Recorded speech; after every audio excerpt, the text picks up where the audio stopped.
individuals think about savings and investing, I think it's really important to start with financial goals. And what I mean by that is what it is you're trying to do with the money that you're saving and investing, right? What is it you're trying to do with your wealth?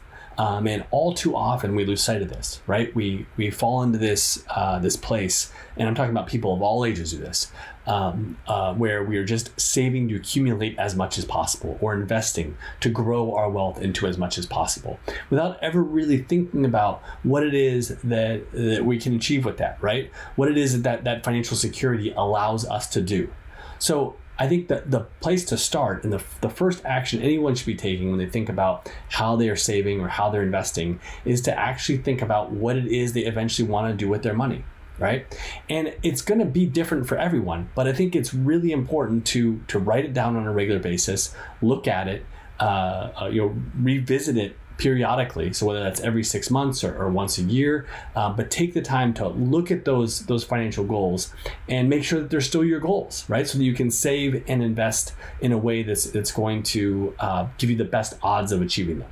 Now, those goals are going to be different for everyone, right? One person is going to be buy a house. Another, it may be save for a child's education. Another, it may include retiring at a certain age. And they're all going to have specific parameters around them, right? How much does that cost for that person? Well, what kind of car? When does that car need to be purchased, right? And all that's going to be very individual. But there are 3 foundational goals that I want to talk about here that I think are going to be true for everyone and are especially true for younger people that I think are a great place to start. So number 1 is establishing an emergency fund. And what I mean by that is getting to a place where you have 3 to 6 months really, but at least 3 months of spending saved, right? And what I mean by that is where, if you lost your income tomorrow, that you can pay your rent, afford your groceries, pay your cable bill, pay your phone bill, not have to change your lifestyle because of a interruption in salary, right? And more importantly, not have to do something financially that you don't want to do because of an interruption in your income, right? So, for example, having to take on a loan that you don't want to take on, right? You don't want to have to do those things. So, I would say establishing that emergency fund is number 1. We've all seen people, or maybe we've experienced it ourselves, go through a period where you don't have that cash on hand, and it's not fun. So, making sure that you have that established, I think, is number 1. Number 2 is saving for retirement, at least up to the point that someone is willing to match what you're saving for retirement.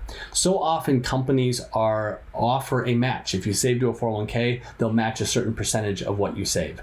That is free money. And I mean, I'm not in the business, nor are most people I talk to in the business of passing up free money. So that second second goal that I talk about is save for retirement, at least to the point that someone else is willing to match that savings, right? So you're not leaving money on the table. Number 3 is to make sure that you're paying down any high interest debt. And for younger people, this is most often private student loans and credit card debt. People of all ages have high interest debt. I'll be clear there, right? But especially with younger people, I see those 2 things: credit card debt and private student loans. So when you receive your paycheck, and you're thinking about, okay, I get this much money that's income, and I want to think about, okay, how do I want to save or invest that?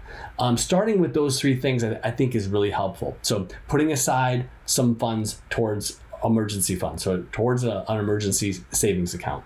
Number 2 is, all right, I know that's covered. All right, now I want to make sure that I'm contributing enough to my 401k to at least get my company match or whatever retirement plan my company offers, if they offer a retirement plan. And then number 3 is, do I have high interest debt, and can I start paying that down? I think once you start addressing those first 3 objectives, then you can move on to those other objectives, like saving for a car, saving for a house, doing that additional savings, or putting more toward a retirement plan. But that's a great place to start. So writing down those goals, thinking about these foundational goals, and then aligning your cash flow and eventually your investments so that you can start achieving those goals is really the first action that you should be taking with your savings and your investments.